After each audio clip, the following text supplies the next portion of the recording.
Do not wear a cable knit sweater to a business meeting. Everybody knows that. Learn more about the art and science of account management. Pick up a copy of A Dragon Walks into a Meeting, a tactical guide to client management. Digital and print editions available at Amazon or your favorite bookseller. Welcome back, everybody. Welcome to another episode of Account Management, a tactical guide to success. You got Fred Fuller here. On the other side of the table is my main man, my main homie, John Brown. Co-pilot. Co-pilot. Yeah. Yeah, co-pilot. Okay. Are you the navigator? The Butch Cassidy to my Sundance. Wait, I don't know. Yeah. Is that right? It's kind of weird, and I think it dates everybody on this. Very podcast. dated. Yeah, that's right. We're traveling. Marvel movie reference. I'll try to come up with something. Here's a segue. Yeah. You just traveled back in time with that reference, which is very apropos for our topic today. John, what's our topic? Wow. What a great segue, Fred. If we paid by the segue, you would have earned all your money just now. Fred, our topic today is business travel. Business travel, not through time. We are working on that. We will have that solved shortly here on this podcast. But don't worry about that right now. Right now, we're just going to talk about business travel generally on an airplane, in a car, the usual ways. We transcend time, John. Well, the advice we give is timeless. You thought about that? This is the worst podcast ever. The worst episode in the history of podcastness. Business travel is cool, actually. That's a wonderful topic. You know, it certainly sounds easy. And I know prior to doing it, it was pretty appealing, right? Like kind of like, oh yeah, man, get on the plane and be the business guy. That sounds cool. But it's a little bit trickier than you'd think, isn't it? Business person. But yes, it is a little trickier. What did I say? Business guy. I'm a business man. No. Yes, hold on. Let's not go down that road. That's not important right edit. Now. You have to edit all that. Okay. All right. What are we talking about with travel? What are we talking about? Let me back up a little bit. We're going to, so just to kind of give our listeners an overview, you know, really the first third of kind of the podcast we did were kind of from the first third of our book where we talk about the principles of account management. And the second part of it, we talk more tactically about like kind of what to do. Here's where we start sort of a third section where we really talk about all the other things that an account manager has to do that kind of get in the way of, you know, job number one and job number two, right, of trust and growth. But you need to do these well anyway to facilitate the first two. So they're all really important. So we're going to start with business travel. And then in subsequent podcasts, we're going to talk about meetings and agendas. And then we're going to talk about my favorite topic, the tricky art of client entertainment. So be on the lookout for that. That's going to be exciting. Yeah. That's and that's all super critical to the role, right? Like, right. You can't do the role and outsource these things. Like you can't do that. This is the core of what you do. That's right. So let's talk about how to do travel as an account manager and a business person. Okay. You want me to run it? You got it. Got it. Okay. There's 3 commandments in business travel, right? And those 3 commandments are pack light, never check a bag if you can avoid it. If you're flying, or in your car, that would be weird. that doesn't even make sense. Well, it's a whole new wrinkle in this thing, man. It's pretty awesome. No, if you can avoid it, if you're going overseas for 2 weeks, you might have to check a bag. That's the way that works. But if you can avoid it, don't check the bag. Think through the logistics, right? Like, how are you getting from the airport to the thing, to the meeting room, to the stuff? Think through that a little bit and then coordinate the internal parties, right? In previous podcasts, we've talked about the account manager is the quarterback, right? Right. So, but I know, John, you have some much deeper thoughts on this. So pack light, never check a bag if flying. Like talk through the importance of that and what that means. Why is that on the list? Yeah. So this one is, I think, critical because just the simple fact that you want to, in general, travel light because it just makes everything easier, right? And there's a lot of techniques you can use to do that. We'll talk about a couple of them. But the main thing is, if you force yourself to never check a bag when you fly, that'll actually force you to be very disciplined about what you bring. So you'll wind up kind of packing light anyway if you're flying, right? And there's just a really important reason for that is generally for account management kinds of roles. You're flying into somewhere, you're there overnight, your meeting is the next morning. Let's say if you check your bag and they lose it, you're toast. You will not be effective in your meeting. You're going to be scrambling, running around, trying to figure out where's my stuff, getting toiletries, figuring out clothes. You're going to be a mess. And so I tell people never check a bag for a business trip ever, not once. And people say to me, I'm going to disagree with something you said a minute ago. People, say to me, well, what if I'm going on a really long trip? No, do not check the bag. Well, what if I'm going overseas for 2 weeks? No, do not check the bag. Why is that? Because it turns out that, most hotels, if you stay, overseas in a hotel, they actually have laundry. They'll do laundry for you, right? So you actually can practice this and never check a bag. It is actually very possible. And so I maintain there actually is no business trip that justifies checking a bag. It's just a terrible idea. It's almost guaranteed they will lose it right when you need it the most. Yeah. So that's why. Have you ever been in so I have a great story about this. Yeah. Tell us. It feeds exactly. It's everything we just said. I had a job where I got to travel internationally. It was awesome. And I was going to South Africa. Mm-hmm. Now, South Africa. That's a flight. Yeah. So it's, and when I went and did this, it was a minimum of a week. I'm not talking about like land Sunday, fly out Thursday. I'm talking about you come in Saturday and hang out till like Friday afternoon or Saturday morning. Like it's a full week at a minimum. And oftentimes it would be 2 weeks. I did one that was 3 weeks. And so, yeah, it's a 17-hour flight. And then you grab another flight down from Johannesburg. And it's just a day of travel and 6 hours difference. And it really is a time warp, right? Talking about coming back to time travel again. Right. I thought like it's impossible to do this without checking a bag. And I had a nice suitcase and all this other stuff. And so I packed my stuff for the trip. And we happened to be going for basically an internal QBR for the business unit. Mm-hmm. So thankfully it was all internal, and it almost made it the worst part of it. So what happens is, yeah, because then everybody has license to make fun of you. Oh my gosh, bingo, chicken dinner right there. So what happens is I check the bag gets lost. Yeah. And I know what mistake I made. Checking the bag. Yeah, well, oh, this guy's quick. Yeah, when it's actually when you check a bag and go from Atlanta to Johannesburg, South Africa, you have to stop and get your bag there. And then you check it back onto the next flight, which takes you from Johannesburg to Cape Town. And I just asked the lady in Atlanta, I said, this is going to go all the way to Cape Town, right? And she said, yeah. And I asked her 3 times. She said, yeah. And she convinced me. And I knew better. I knew better because I'd done the trip before, but I thought, oh, well, maybe they've gotten smarter with this stuff. Yeah, I love that you're enjoying this story. I am enjoying it. Yeah. So I get there and it's lost. Like there's no bag to be found. And they're like, okay, we'll try to find it for you. Of course, it takes 3 days for them to find it. And so I'm showing up in the same stuff every day. And my boss had a really good sense of humor about the whole thing. And they were all from South Africa. And like these cats know how to travel. You know what I mean? Yeah. And I'm just a rookie in their eyes. I'm just so sitting in the same room in the same meetings with the same people for 3 days, wearing the same stuff. Yeah. I get a call in the middle of the meeting, like it's Wednesday afternoon, like, hey, we found your suitcase. I run to the airport and get it. I come back. I've changed. I walk into the meeting and I'm proud of myself. The big boss looks at me and he goes, hey, Mr. Fancy Pants. Did he slicker? I dropped my head and put my hands out and said, just bring it on. Go ahead. Let's get this over with. Let's just get it over with.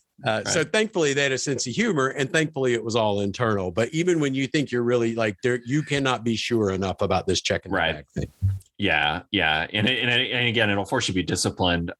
Just a couple of, I'll just mention a couple of ways you can make this easier on yourself. If you bulky things that you put in the suitcase, like a sport coat, you can just wear that, right? Like just wear it. That's a great way to carry something like that. Shoes, right? Don't business shoes, just wear them on the plane, right? Maybe you have a pair of sneakers that go in the luggage that can fold up a little bit easier, right? Those are some things you can do to keep it light.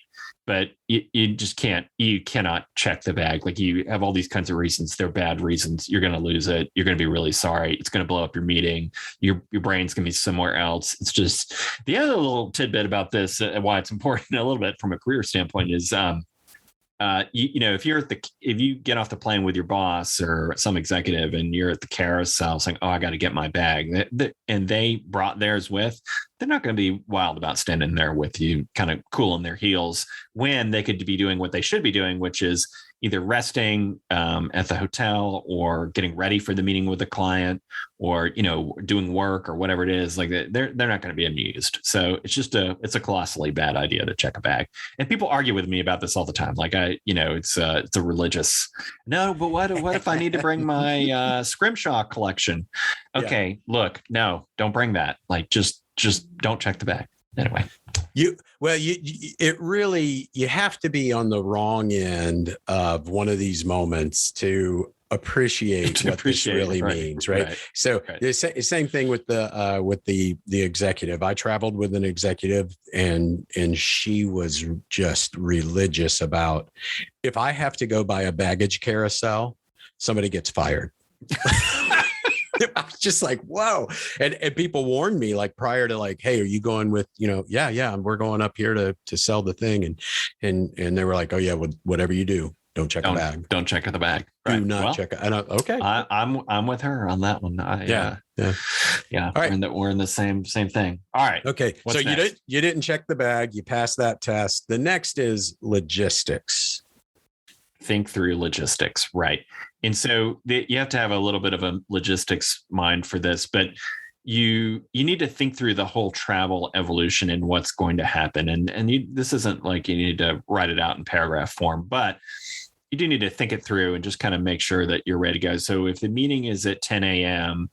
in another city, what's the right logistical way to get there? Like, there's a flight that's 7 a.m. and it lands at 9 a.m. Am I going to be able to make that work?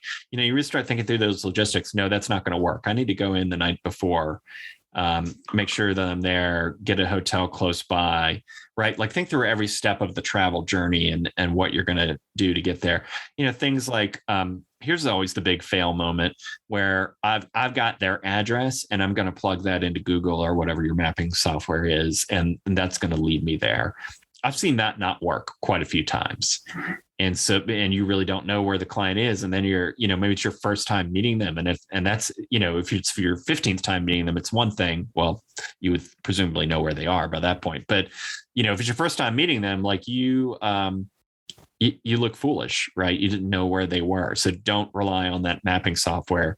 Call somebody in that organization, make sure you have directions if you're not at all sure, right? When I say think through logistics, I mean, really think it through, and play out the whole scenario in your head. Yeah. And as the account manager, maybe if it's a big enough account, you have somebody that actually can help you with some of that, right? It is, but and the reason I bring that up is because not like, hey, pass this responsibility off. It's that important of a responsibility.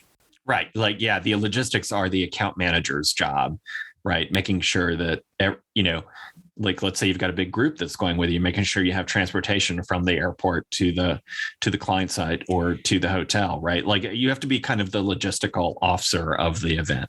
That's a great one, right? Like everybody, I'm in a different city. I'm in an Uber. It's no problem. It's 5 minutes or whatever.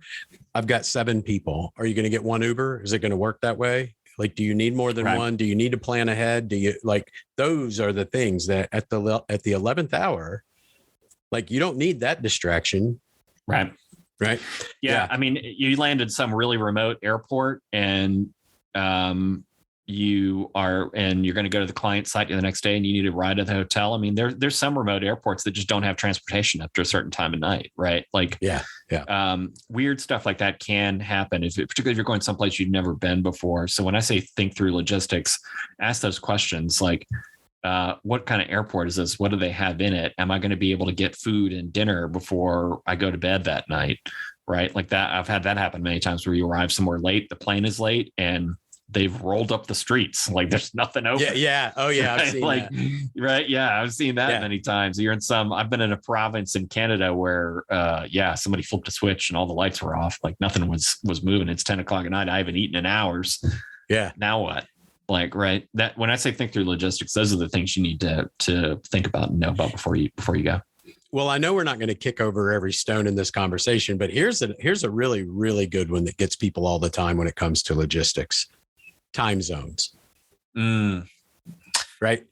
I've seen people travel into different time zones, not realizing that they were making a shift because it's only an hour and a half from where they are. And then you're late for the meeting. That's right. I've got a story about that. I had an account manager who was brand new. We were located in Georgia. We were going to have a meeting in Alabama. Person didn't realize that that Alabama is actually in the central time zone. So it's 1 hour behind. And long story short, they show up to the meeting an hour late. Yeah. Their very first meeting with a client where they're supposed to be taking over the client. Right now, I tease this person about it all the time. Yeah. So it's a funny story. I mean, we're all human. We all make those kinds of mistakes. I wouldn't want to try to play it up like, I've never made those kinds of mistakes, but the learning from that is this, right? Thinking through all those logistics and really, and, just sitting down for a half hour before you go to that meeting going, okay, have I really thought everything through? Can really save yourself from some of these things. Yeah. Here's also a small one, but a big one. I have had people talking about a city that exists in more than one state and show up in the wrong state. Yes. That actually is a good segue to what is number 3, which is coordinate the internal parties. Very important. Yeah. So I think you and I both know somebody that a senior executive that was told to go to city X. We're trying so hard to protect the innocent. We're not even going to tell you what city it was. Really obfuscated. We're really keeping this a super secret. Now, actually, now that I'm thinking about it, it wasn't the same city, different state. It was. They were told to go to Seattle, and for some reason they booked their trip to Portland.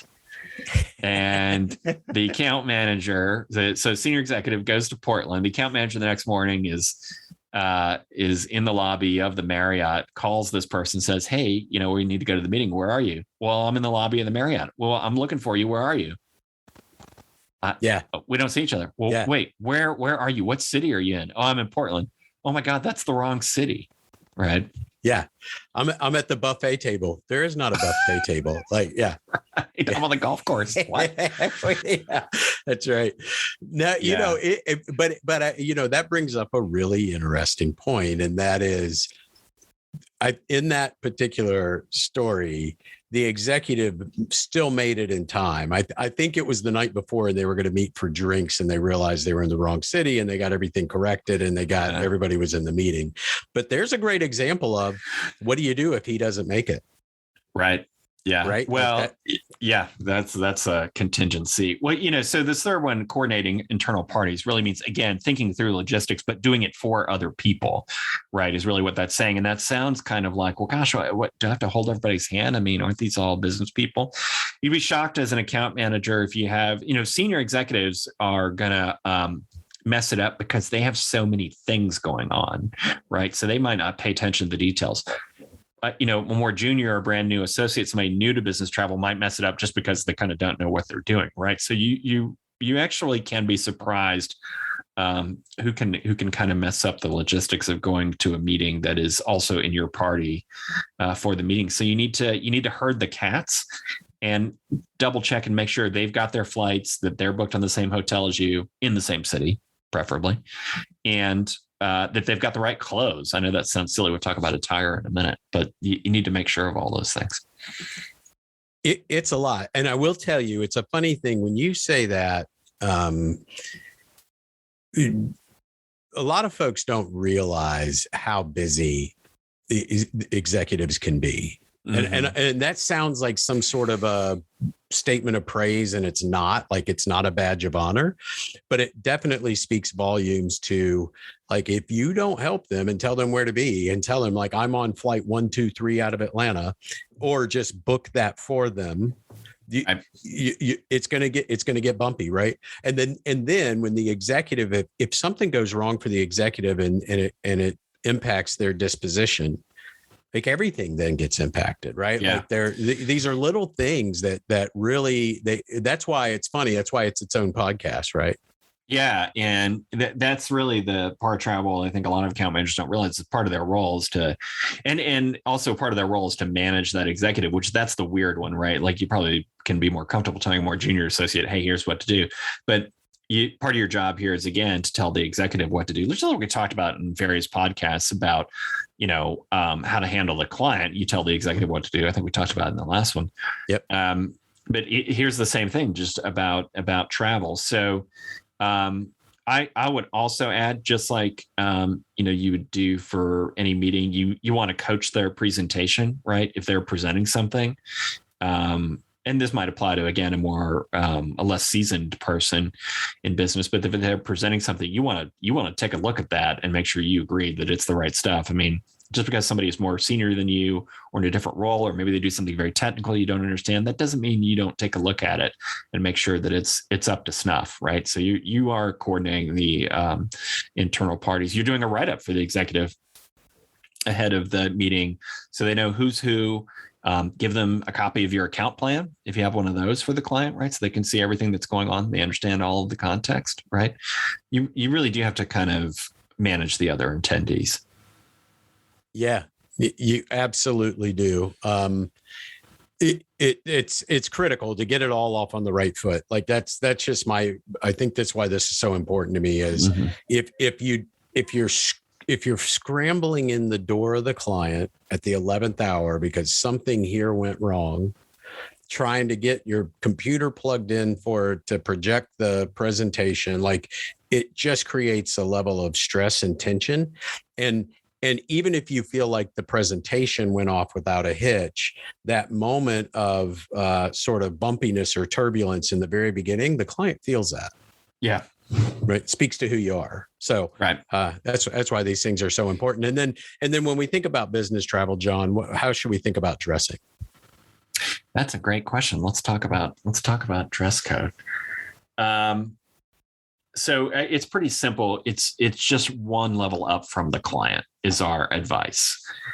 Unless you're really comfortable with that client, you've got a very long-standing relationship. I mean, that's the golden rule. So, if they're in jeans and t-shirts, that's great. You can be in business casuals, maybe business casual. You're in khakis and maybe a collared shirt. If they're in khakis and a collared shirt, you or maybe that plus a sport coat, right? Or maybe a long sleeve collared shirt or blouse, right? So whatever it is, you go one level up. If they wear if they wear like a full 3-piece suit, you don't have to wear a tuxedo. I look good in a tuxedo or an evening gown. You don't have to go that. Don't do that. So obviously, if they're in business attire, meaning a tie and a sport coat, or for ladies in a in a coat, blouse, combination, like, you don't have to go one up from that, but otherwise you in general want to be one up from them. And how do you figure that out? Well, that's a great question. So if you've not met them before, ask. What? Yes, I know. Well, you have this thing, it's called the telephone. And what you do is you pick it up and you can instantly message anyone. All right. Now, great contact. We've talked many times before about leveraging the administrative assistant for the company or the executive that you're meeting with or whatever, right? That's a great person to ask. Like, hey, what do you guys typically wear? And they'll tell you, like, they understand exactly why you're asking. This isn't any kind of mystery or anything weird. They get it. So it's, that's how you know. Yeah, it's amazing. Like they'll be glad you asked. Yes. Because it's a little uncomfortable. Like I've worked for tech companies that are, I'm not kidding, shorts and t-shirts. Right. And so when somebody walks in and they've got on the slacks and they're just shy of a suit or a tie, and you're like, yeah, it can't be comfortable for you. It's not comfortable for me. Right. Right. Yeah. That's why we say one up. Right. So if they're in shorts and tank tops, right, I might wear, nice jeans and a nice collared shirt, right? I'll go one up, right? But I wouldn't put on a suit because then you're weird to them, right? Yeah. So you don't want to go that far. Can I tell you who not to ask this question of? And here's a little story about what I've done in the past and why this is really important. I had a client meeting. It was kind of one of my first client meetings, the first time I was in business after the Navy, and I asked a coworker, who's kind of a fun person, who was going to be kind of leading the trip. What should I? It's my first client meeting, really, almost ever. What should I wear? I said, just business casual, like what we wear in the office. Well, for what I was doing in the office was more on the casual side. So I show up in this meeting in like a cable knit sweater, and everybody else has ties on. Well, you can. What year was it? Because cable knit. Oh, like 1996 or 97, something like that. Yeah. Did your mom pack your lunch? I spent the whole meeting like it just totally in a funk. Like I couldn't focus on what I was supposed to be doing because I felt like I felt silly and ridiculous. How real is that? Like in all seriousness, how real is that? Like if you are preoccupied with something like that, it's a struggle. Yeah, what I should have been saying, Merry Christmas, everybody. And God bless everyone. Yeah. Right. Yeah. No, that stuff is it's super important and it's so easy. It's just stuff that gets, you forget about it, but it is so easy. All you got to do. Well, don't ask your fun coworker. Ask the client. Like that's the lesson learned there. Well, you're lucky you didn't show up in like a vampire outfit or something. Like, oh no, it's a dress up party, man. Yeah.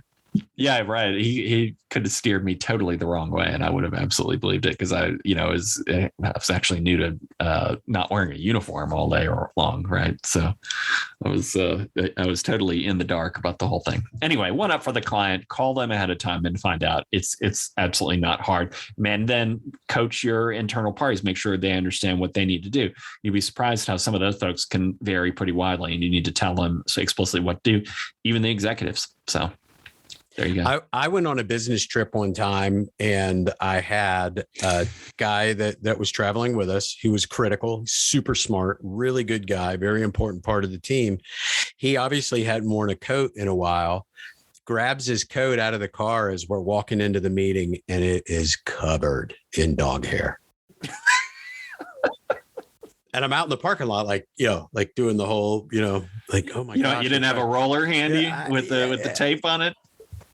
But that's one of those silly ones of, I will tell you this, I now have a roller. I have one of those little rollers and you keep it in my computer bag and I won't need it for 4 years. But when that one time I need it, I will be really, because when somebody has a wardrobe malfunction, you're there.